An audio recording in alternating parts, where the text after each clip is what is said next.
Hello and welcome to News Now. I am Fidelia Aguncha. President Muhammadu Buhari has expressed worry about the growing rate of cybercrime and terrorism in Nigeria. Buhari said this while addressing world leaders at the annual investment meeting in Dubai. He noted that these trends have continued to threaten the positive strides of his administration, stressing that digital globalization is transforming the world every day through innovations and transformative ideas. President Buhari revealed that Nigeria has taken the lead in cyber policing in West Africa by working with regional and global partners. Meanwhile, the president has met with 6 different groups of investors on the sidelines of the event. During the meeting, the president assured potential investors of good returns on investment within the shortest possible time in Nigeria. The Supreme Court has struck out the suit filed by Magnus Abe challenging the ruling of a federal high court which nullified the primaries of the All Progressives Congress in Rivers State. In a unanimous judgment, the 7-man panel of the court, led by Acting Chief Justice of Nigeria, Ibrahim Mohammed, dismissed the application on the ground that it lacks merit. The Federal High Court in Port Harcourt had on January 7 nullified the direct and indirect primaries conducted by the 2 factions of the APC in Rivers State. The court also restrained INEC from presenting Tonya Cole and Magnus Abe as governorship candidates in the general elections, but Abe had challenged the court ruling, arguing that the party conducted valid primaries. Foreigners operating mining sites in Zamfara State have been given 48 hours to vacate their locations or face sanctions. This is a directive of the federal government issued by the Inspector General of Police, Mohammed Adamu.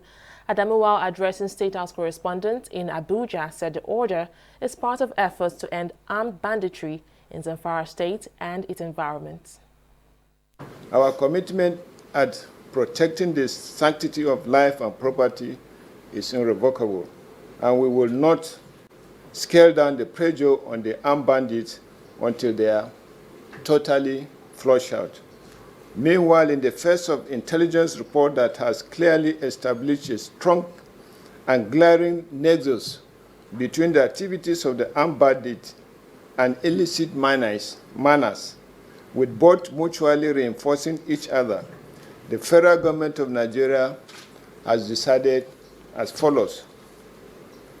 Mining activities in Zamfara and its environment are hereby suspended with immediate effect. Consequently, any mining operator who engages in mining activities in the affected locations henceforth will have his or her license revoked. Meanwhile, the Nigerian Air Force says it has neutralized dozens of bandits in Zamfara State after it launched airstrikes on their hideout. The force spokesperson, Air Commodore Ibikunle Daramola, said the strikes were carried out after intelligence platforms established the presence of the bandits in the area. He added that the Air Task Force for Operation Diramikia, who conducted the strike, also destroyed the logistic base of the bandits. The Air Force also revealed that few survivors were seen fleeing the vicinity of the target area and were taken out in follow-on attacks, while others who managed to escape the area were tracked to Wanaka and equally neutralized. Though still on security matters, President Muhammadu Buhari has reaffirmed his commitment to ending incessant attacks and killings in Zamfara State. The president's statement follows reports and comments that he is not concerned about the growing spate of insecurity in the state. Writing through his Twitter handle, President Buhari said ensuring the protection of lives of Nigerians remains his primary responsibility. He added that he has been following the development in the state, noting that his administration is determined to tackle the menace. Well, no fewer than 152 former Boko Haram fighters have been reintegrated back into the society through the federal government amnesty program. The former militants who have spent weeks in a rehabilitation center in Gombe State were certified fit for reintegration by the camp commandant, Colonel Bede Martins. According to Martins, the ex-fighters have gone through various vocational training as well as de-radicalization and reorientation programs. They were on Sunday presented to their families and members of the host community for proper reintegration. Social-cultural group the Ohanezendigbo Youth Council has urged President Muhammadu Buhari to pick the next Secretary to the government of the Federation from the Southeast. President General of the group, Okechukwu Isiguruzo, who made the plea on behalf of the group, said appointing someone from the Southeast will correct the perceived marginalization of the Igbos in Nigeria's politics. The Indigbo Youth Group also endorsed the emergence of a Senate president from the Northeast as proposed by the leadership of the ruling All Progressives Congress, APC. Meanwhile, lawmakers-elect have begun jostling for leadership positions for the 9th National Assembly, with the ruling All Progressives Congress, APC, retaining majority of the seats in the red and green chamber. The party is throwing its weight behind Ahmed Lawan for the Senate's leadership seat and Femi Gbajabamila for speakership. However, some party stalwarts are kicking against the party's choice, and Oke Williams, a political analyst, says the Southeast region is being neglected in Nigeria's politics. Constituency consultations is only one leg of the reforms, gamut of reforms that are needed, to get the constituency project scheme right. It's a shame that we still have practices of non-consultations with regards to huge amounts of monies that are expended in the name of constituents. It's a shame, and that needs to stop, like really soon as possible. But you see, this is going to be beyond the resolve of members of the National Assembly. I think Nigerians have to keep making this point and, upscale the demand for these reforms. Because I tell you, there is a committee on constituency outreach in the House of Reps, for instance. So clearly there is some level of motion within the National Assembly itself to have some form of organization towards, the constituency project scheme. But these are just motions, like I said. There are no movements towards, taking the scale of development and democratic inclusion and participation with respect to the ordinary Nigerian on the streets, in the rural communities and in their neighborhoods. So these are the demands that we must place. And we can actually use this opportunity of this leadership tussle to upscale that demand. Mr. Ahmed Lawan, you want to be president of the Senate. What are your plans in concrete terms with respect to constituency projects? Those who want to be Speaker of the House of Representatives, a couple of them have shown up. Beyond just talking to their colleagues, Nigerians want to know what is it that they want to do to reform constituency project scheme. And like I have noted, constituency consultations is just one leg of, the reforms that should happen with that scheme. The governorship candidate of the Labour Party in Lagos State, Ifegbemi Awamaridi, is asking the Independent National Electoral Commission (INEC) to annul the March 9 governorship election in the state. Speaking at a joint press conference with the Alliance for Democracy in Lagos, both parties revealed that they have filed a petition at the Lagos Governorship Election Petition Tribunal challenging Sanwo-Olu's victory. Both parties are alleging that the poll was conducted under many irregularities. As far as the governorship election in Lagos State is concerned, because we, Labour Party,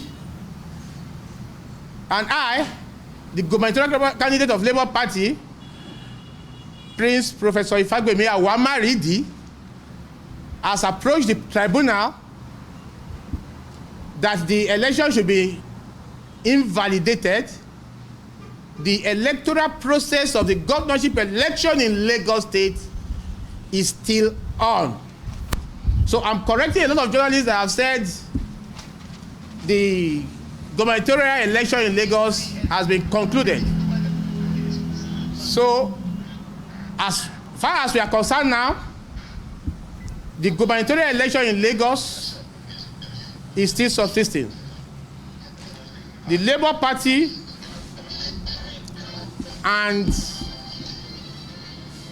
the Alliance for Democracy, that is the AD, right now are in the tribunal with petitions in various forms. And we have decided jointly to do this press conference to announce to the world that the electoral process in Lagos State is still subsisting. And we are on. The election is not fair and fair. It's wrought with a lot of corrupt practices, a lot of irregularities, So we are saying that the election should be nullified, should be declared invalid, and another election should be made to happen in Lagos State. The long-standing trial of the former Chief Justice of Nigeria, Walter Onoen, is slowly coming to an end. Onoen, who is standing trial for non-declaration of assets, recently closed his case at the Code of Conduct Tribunal when he ran out on witnesses. He has also stepped down from his position as Chief Justice of the country. Anita Felix has been finding out how Nigerians are reacting to the developments, and she now reports. The Code of Conduct Tribunal had accused Onoen of 6 counts of false asset declaration on January 11th. 2 weeks later, President Muhammadu Buhari suspended him. In this address, Buhari details why he took that step. The security agencies have since then traced other suspicious transactions running into millions of dollars to the CJN's personal accounts, all undeclared or improperly declared as required by law. Perhaps more worrisome is the Chief Justice of Nigeria's own written admission to the charges that he indeed failed to follow the spirit and letter of the law in declaring his assets, citing, in quote, mistakes and, in quote again, forgetfulness, which are totally unknown to our laws as defenses in the circumstances of his case. President Buhari's action did not go down well with most Nigerians, who argue that it was unconstitutional to suspend him. This was the reaction of political analyst Liboros Oshoma on that day. The president's action is not anchored on any provisions of the Constitution. If you look at section 153, subsection 1, you look at paragraph 20 and paragraph 21 of the third schedule, part 1 of the third schedule of the Constitution, you look at section 292, none of them gives the president the power. The one gives the NJC power to recommend, section 292 gives the National Assembly power also to recommend. So that's why the president's decision is hinged on, a decision from the Code of Conduct. And that decision from the Code of Conduct, nobody seems to be aware of it. 35 days after his suspension, Onoen tendered a letter to the president that's currently in dispute if it's a notice of resignation or retirement. Either way, Nigerians are pleased with it. Ours is a democracy that is gradually developing. And if you've been monitoring the trend since 1999 when Nigeria started this democratic, ladder and platform, we've been struggling the rule of law. We've been struggling with even the sanity from the legislature to the executive to the judiciary.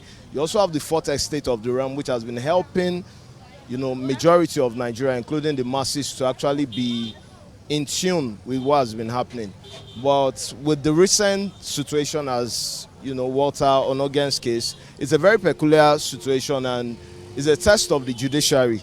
And sincerely speaking to you, it's a test of the Muhammadu Buhari-led administration. These law students from the University of Lagos say that Onoen was wrong from the start, and his move to step down is a right one. The main thing still remains that Onogen himself was wrong in his failure to declare his assets early on, because as a public officer of the Federation, it's mandatory for you to declare your assets at the time when you are appointed or elected to an office. And in this case, Onogen, like I said, who happens to be the primary or the first judicial officer in the country, owed this duty to the citizens to declare his assets, and he's saying that he must have forgot is, I don't know if I should use the word gross misconduct, is an act of gross misconduct or so. But however the case may be, the fact still remains that he was wrong. The law is made for everybody, no matter your position, no matter your level in the society, and it's made for everybody to adhere to it. And his failure to declare his assets is a contravention of the law of the land, of which he should have resigned to keep the honor and the sacred nature of that particular office. And I think it's fair enough he has resigned. Though we don't really know the truth of the case, we don't know the fact of the case. We heard he had some political undertone. We heard maybe he didn't actually declare his assets. Some say he declared, some say he didn't declare all. But as the case may be, I think the best thing for him was to resign, and he has done that. The National Judicial Council says it has concluded its investigations into the petitions against Walter Onuen. Now, they're not revealing their decisions until the president acts on it, but anyway the pendulum swings, the former Chief Justice has taken a bow. Anessa Felix, TV360, Lagos. Well, up next is news from the world of business after this break. Stay with us.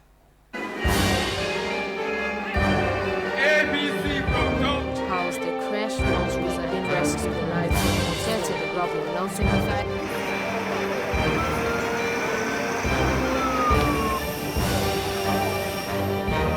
And that our work small like this from Nigeria, where voters are on the queue to have from the ballot. That the election has been postponed and Nigerians are reacting. Area of Lagos as early as Some minutes say the incident has been managed. This morning.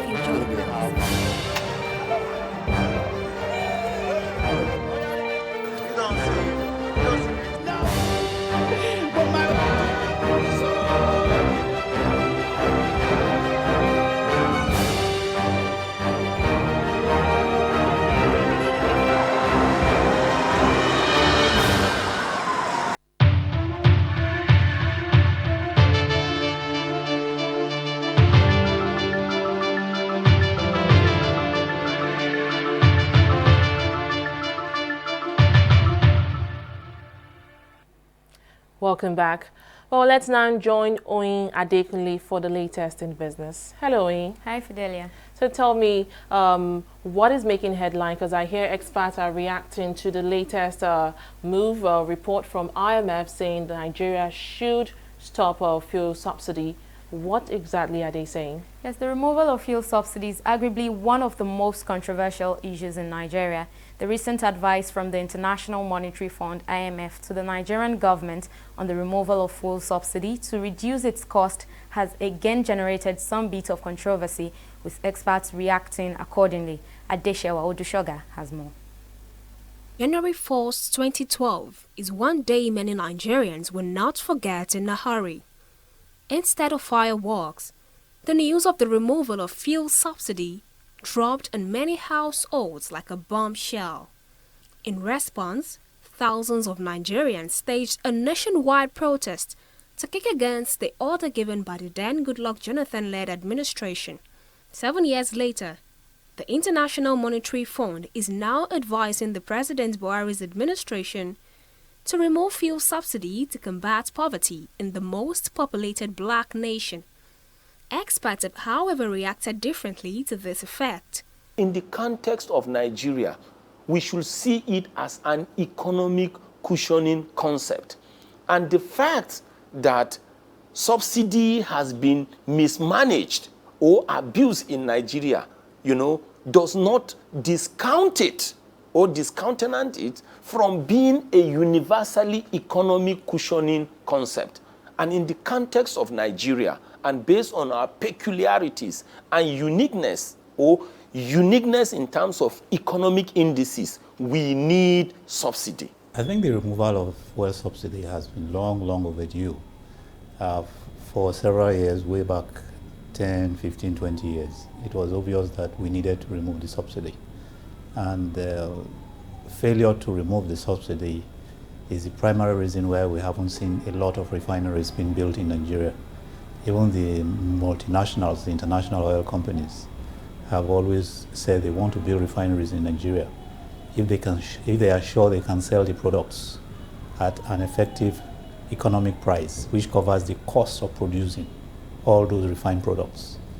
But if you are carrying the cost of producing as a company and you don't have control over the price of your products, then you are not sure that you will ever recover the cost of producing and make any profits. Africa's largest oil producer, Nigeria, produces about 2.4 million barrels of crude oil per day, which is exported to be refined abroad. The country, however, imports almost 90% of its refined petroleum products into the country for sale to its citizens. Very soon, people will not buy Nigerian crude oil despite what we call the sweet nature, because our crude oil doesn't have sulfur, or is basically sulfur free. So we call it sweet crude.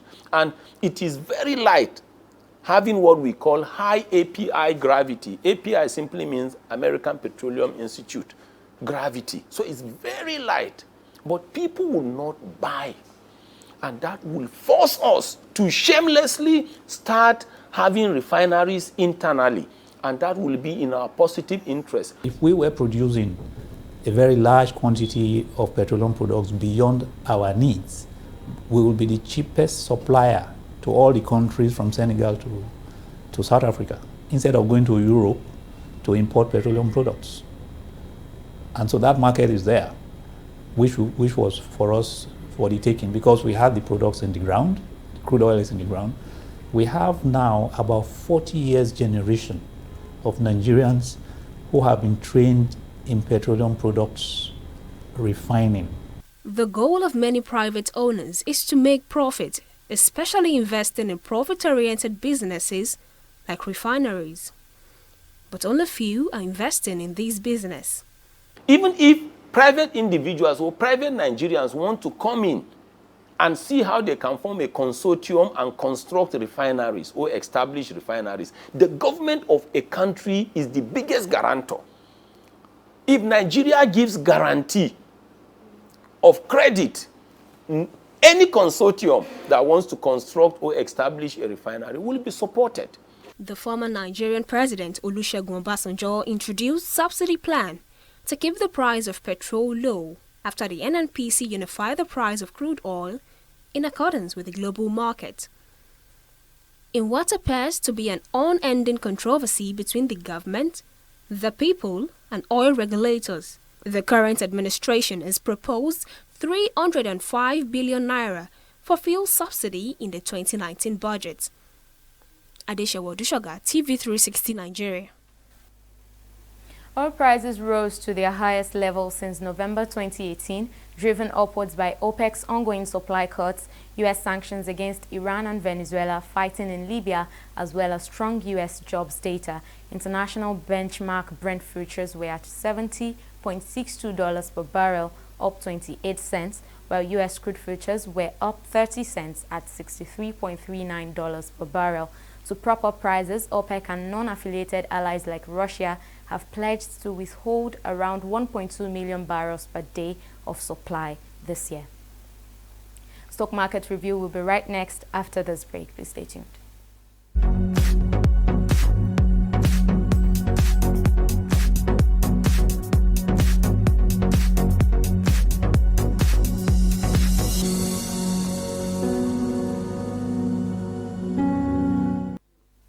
The bears have persisted on the Nigerian Stock Exchange, opening up trading activities for the week in the reds, despite the gains recorded on Friday. The all-share index dipped over 450 points to close at 29.162 basis points, while market capitalization declined further by over 171 billion naira against the 11.124 trillion recorded on Friday.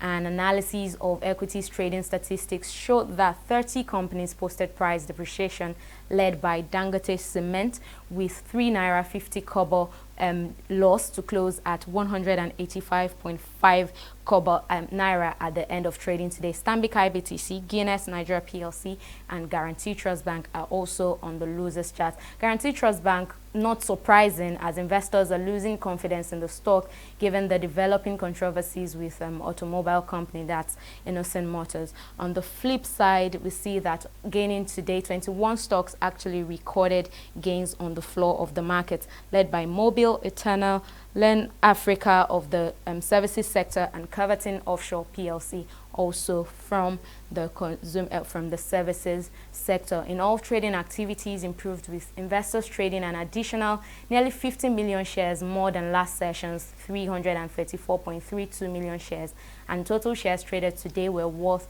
5.257 billion naira.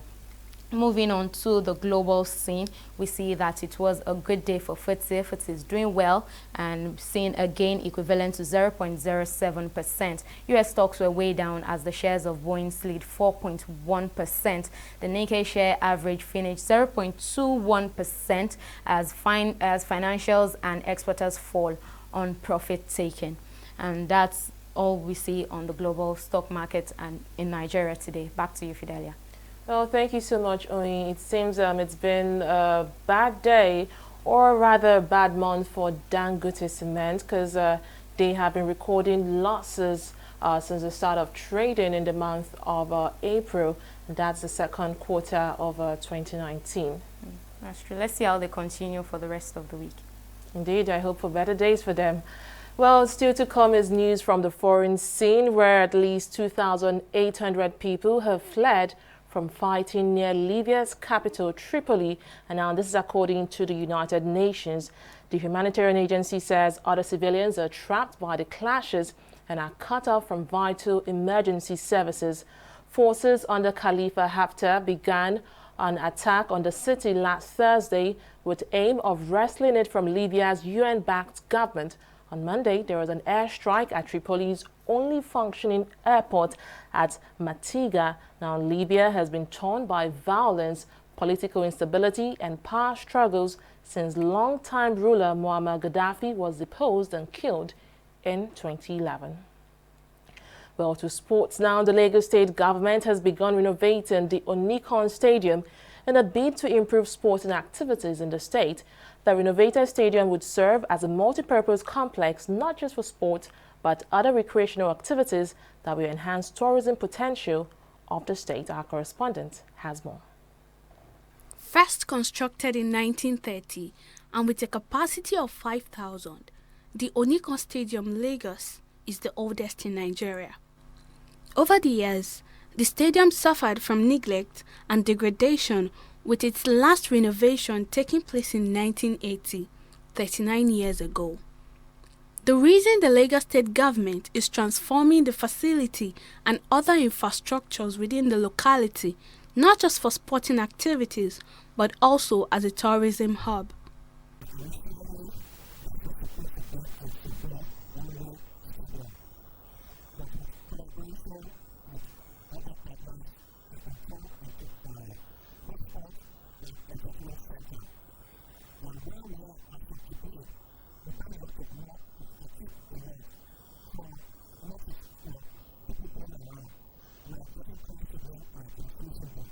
The chairman of the Lagos State Sports Commission, Kweku Tando, adds that the renovation is in line to ensuring high sporting standards that will rival the best stadia around the world.